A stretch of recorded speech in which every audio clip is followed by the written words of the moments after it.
നമുക്കിന്ന് bread egg masala ഉണ്ടാക്കിയാലോ? Bread egg masala എന്ന് പറഞ്ഞാൽ നമുക്ക് ബ്രെഡ് നമ്മുടെ വീട്ടിൽ എപ്പോഴും ഉണ്ടാവും, മുട്ടയും ഉണ്ടാവും. വളരെ എളുപ്പത്തിൽ ഉണ്ടാക്കിയെടുക്കാം. നമുക്കിത് ബ്രേക്ക്ഫാസ്റ്റ് ആയിട്ട് കഴിക്കാം, അതുപോലെ തന്നെ ഡിന്നറായിട്ടും കഴിക്കാം. ഇത് ബാച്ചിലേഴ്സിനാണെങ്കിലും ജോലിക്കൊക്കെ പോയിട്ട് വന്നു കഴിഞ്ഞാൽ വളരെ വേഗത്തിൽ ഉണ്ടാക്കി കഴിക്കാവുന്നതാണ്. എല്ലാവർക്കും ഇഷ്ടപ്പെടും. കുട്ടികൾക്കാണെങ്കിലും നമ്മൾ വെറൈറ്റി ആയിട്ട് ബ്രെഡും ജാമും കൊടുത്തു കഴിഞ്ഞാൽ കുട്ടികൾ അത്ര ഇഷ്ടപ്പെട്ട് കഴിക്കാൻ സാധ്യത കുറവാണ്. അപ്പോൾ ഇതുപോലെ നമ്മൾ വെറൈറ്റി ആയിട്ട് ബ്രെഡും എഗ്ഗും എല്ലാം ചേർത്തിട്ട് അത്യാവശ്യം കുറച്ച് വെജിറ്റബിൾസും വരുന്നുണ്ട്. പിന്നെ നമുക്ക് ഇഷ്ടമുള്ള വെജിറ്റബിൾസ് ആഡ് ചെയ്യുകയും ചെയ്യാം.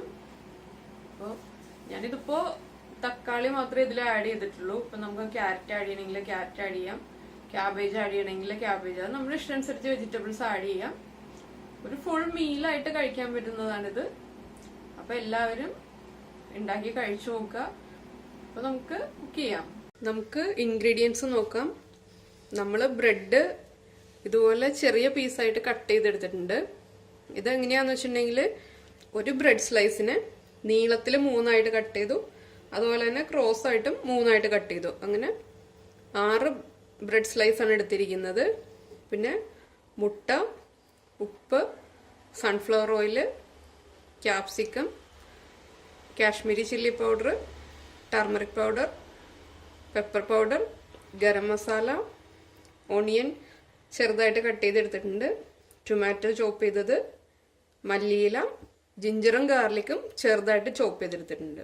ഇനി നമുക്ക് എങ്ങനെയാണ് ഉണ്ടാക്കുന്നതെന്ന് നോക്കാം. നമ്മുടെ പാൻ നന്നായിട്ട് ചൂടായിട്ടുണ്ട്. നമുക്കിതിലേക്ക് സൺഫ്ലവർ ഓയിൽ ആഡ് ചെയ്യാം. നമ്മുടെ ഓയിൽ ചൂടായിട്ടുണ്ട്. ഇതിലേക്ക് നമുക്ക് ചോപ്പ് ചെയ്ത് വെച്ചിരിക്കുന്ന ഇഞ്ചി ആഡ് ചെയ്യാം. ഇതിലേക്ക് ചോപ്പ് ചെയ്ത് വെച്ചിരിക്കുന്ന ഗാർലിക് ആഡ് ചെയ്യാം.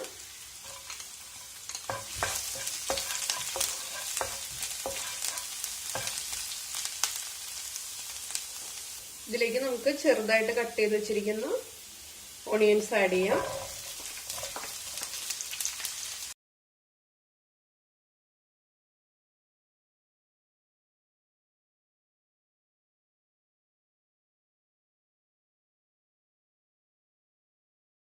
നമുക്ക് കുറച്ച് ഉപ്പ് ചേർത്ത് കൊടുക്കാം. ഓണിയൻസ് വേഗം സോട്ടായി കിട്ടാൻ വേണ്ടിയിട്ട്. നമ്മൾ ഓണിയൻസിന് ആവശ്യമുള്ള ഉപ്പ് മാത്രമേ ചേർത്തിട്ടുള്ളൂ.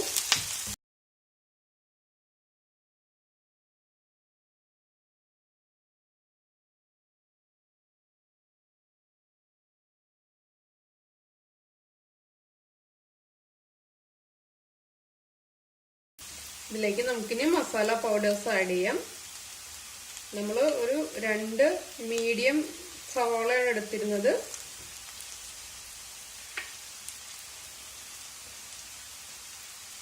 മഞ്ഞൾപ്പൊടി ചേർത്തതിന് ശേഷം നമുക്കിനി കുരുമുളക് പൊടി ചേർക്കാം.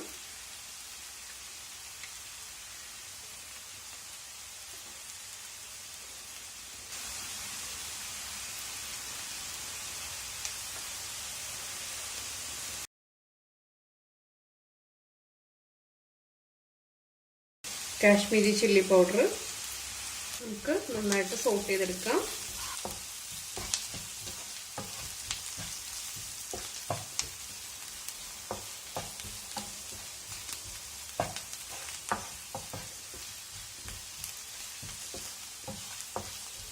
നമ്മുടെ പൗഡേഴ്സിന്റെ റോസ് സ്മെല്ലൊന്ന് മാറി വന്നിട്ടുണ്ട്. നമുക്കിതിലേക്ക് ചെറുതായിട്ട് കട്ട് ചെയ്ത് വെച്ചിരിക്കുന്ന ടൊമാറ്റോസ് ആഡ് ചെയ്യാം.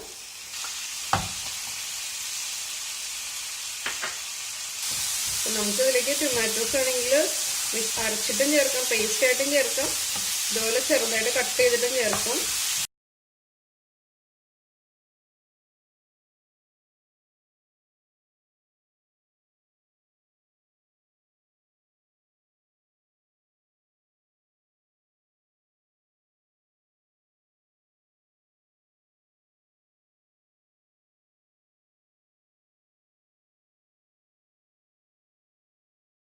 നമ്മുടെ ടൊമാറ്റോസ് ഒക്കെ നന്നായിട്ട് സോഫ്റ്റ് ആകുന്നത് വരെ നമ്മളിതിങ്ങനെ ഇളക്കിക്കൊണ്ടിരിക്കുക.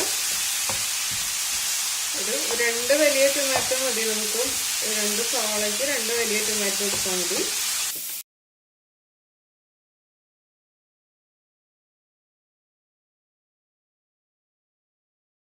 ടൊമാറ്റോ ഒക്കെ നന്നായിട്ട് കുക്ക് കുക്കായി വരുന്നുണ്ട്.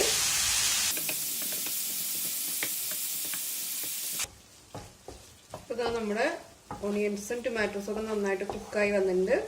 ഇതിനി നമുക്ക് ഒരു സൈഡിലേക്ക് ഒതുക്കി വെക്കാം. ഈ പാനിൽ ഒരു സൈഡിലേക്ക് മാറ്റി വെക്കാം.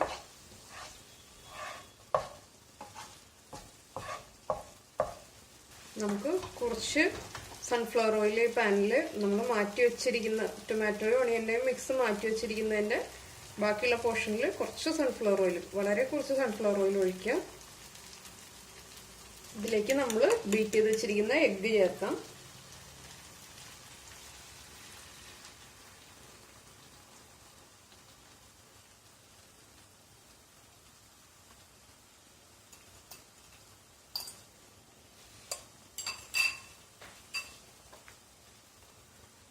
നമുക്കിനി ഈ മുട്ടയിലേക്ക് ആവശ്യമായിട്ടുള്ള ഉപ്പ് ചേർക്കാം. ഒരു 2 പിഞ്ച് സോൾട്ട് ചേർത്താൽ മതി.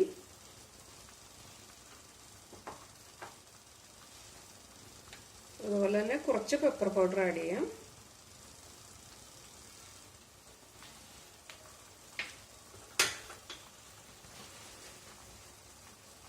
ഇനി നമുക്കിതൊന്ന് സ്ക്രാമ്പിൾ ചെയ്തെടുക്കാം. ഈ എഗ്ഗ് ലോ ഫ്ലെയിമിലാണ് നമ്മൾ വെച്ചിരിക്കുന്നത്, അല്ലെങ്കിൽ നമ്മുടെ ടൊമാറ്റോയുടെ ഓണിയൻ്റെ മിക്സ് കരിഞ്ഞു പോരുത്.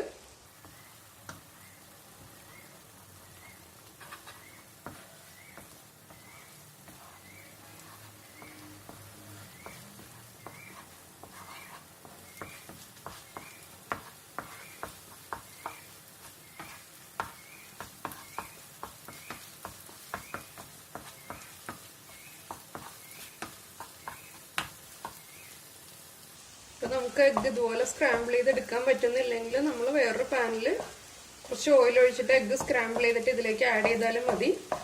ഇതിപ്പോൾ നമ്മളിനി 2 പാത്രം എടുക്കണ്ടല്ലോ എന്ന് വെച്ചിട്ടാണ് ഞാൻ ഇതിൽ തന്നെ സ്ക്രാമ്പിൾ ചെയ്തെടുക്കുന്നത്.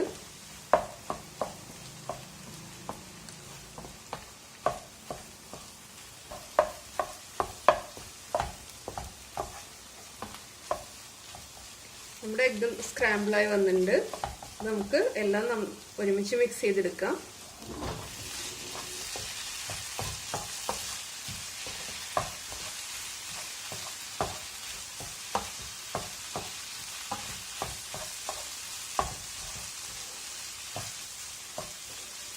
ഇതിലിനി നമ്മൾ ഉപ്പ് ചെക്ക് ചെയ്തിട്ട് ഉപ്പ് കുറവാണെങ്കിൽ ഉപ്പ് ആഡ് ചെയ്ത് കൊടുക്കണം. നമ്മൾ ആദ്യം ഓണിയൻസ് സോട്ടായി വരാൻ വേണ്ടി മാത്രം ഉപ്പ് ചേർത്തിരുന്നുള്ളൂ. പിന്നെ ഇപ്പോൾ എഗ്ഗ് സ്ക്രാമ്പിൾ ചെയ്തപ്പോൾ കുറച്ച് ഉപ്പ് ചേർത്തിട്ടുണ്ട്. എങ്കിലും ഉപ്പ് കുറവായിരിക്കും, അപ്പോൾ നമുക്ക് കുറച്ച് ഉപ്പ് ചേർക്കാം. ഇതിലേക്ക് നമുക്ക് കട്ട് ചെയ്ത് വെച്ചിരിക്കുന്ന ക്യാപ്സിക്കം ചേർക്കാം. ഇതിപ്പോൾ ഒരു ക്യാപ്സിക്കത്തിൻ്റെ ഒരു ഹാഫ് പോർഷനെ നമ്മൾ എടുത്തിട്ടുള്ളൂ. പിന്നെ പല കളറിലെ ക്യാപ്സിക്കം ചേർക്കുകയാണെങ്കിൽ കുറച്ചും കൂടി കളർഫുൾ ആയിട്ടിരിക്കും നമ്മുടെ ഡിഷ്. ഇതിലേക്ക് നമുക്ക് കട്ട് ചെയ്ത് വെച്ചിരിക്കുന്ന ബ്രെഡ് പീസസ് ആഡ് ചെയ്യാം.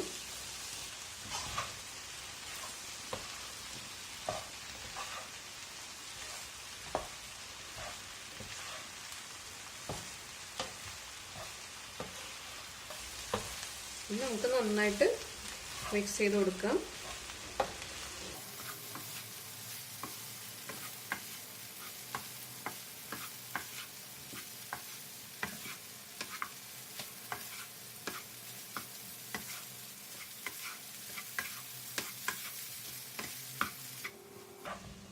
ബ്രെഡും മുട്ടയും എല്ലാം നന്നായിട്ട് മിക്സായി വന്നിട്ടുണ്ട്.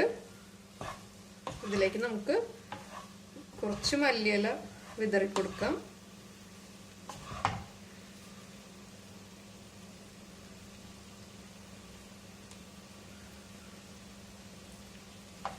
ഒന്നുകൂടി നന്നായിട്ട് നമുക്ക് മിക്സ് ചെയ്തെടുക്കാം. ഫ്ലെയിം ഓഫ് ചെയ്തതിന് ശേഷം നമുക്കൊരു സെർവിംഗ് ബൗളിലേക്ക് മാറ്റാം. ഇപ്പോൾ ഇതാ നമ്മുടെ ബ്രെഡ് എഗ് മസാല റെഡി ആയിട്ടുണ്ട്. ഇത് നമുക്ക് വളരെ എളുപ്പത്തിൽ ഉണ്ടാക്കാൻ പറ്റുന്നതാണ്. ബ്രെഡും എഗ്ഗും ഒക്കെ നമ്മുടെ വീട്ടിൽ എപ്പോഴും അവൈലബിൾ ആയിരിക്കുമല്ലോ. അപ്പോൾ നമുക്ക് വളരെ എളുപ്പത്തിൽ ചെയ്തെടുക്കാം. ഇപ്പോൾ ഈവനിങ് സ്നാക്കായിട്ട് യൂസ് ചെയ്യാം, അതുപോലെ തന്നെ ബ്രേക്ക്ഫാസ്റ്റ് ആയിട്ടും ഡിന്നറായിട്ടും എല്ലാം നമുക്ക് വളരെ എളുപ്പത്തിൽ തന്നെ ഉണ്ടാക്കി യൂസ് ചെയ്യാവുന്നതാണ്. ചൂടോടെ കഴിക്കണം എന്നുള്ളത് മാത്രം നമ്മൾ ശ്രദ്ധിച്ചാൽ മതി. അപ്പോൾ എല്ലാവരും ഇതുപോലെ ഉണ്ടാക്കി നോക്കുക. ലൈക്ക് ചെയ്യാനും സബ്സ്ക്രൈബ് ചെയ്യാനൊന്നും മറക്കരുത്. അപ്പോൾ നമുക്ക് അടുത്ത ഡിഷുമായിട്ട് അടുത്ത ദിവസം കാണാം. ബൈ.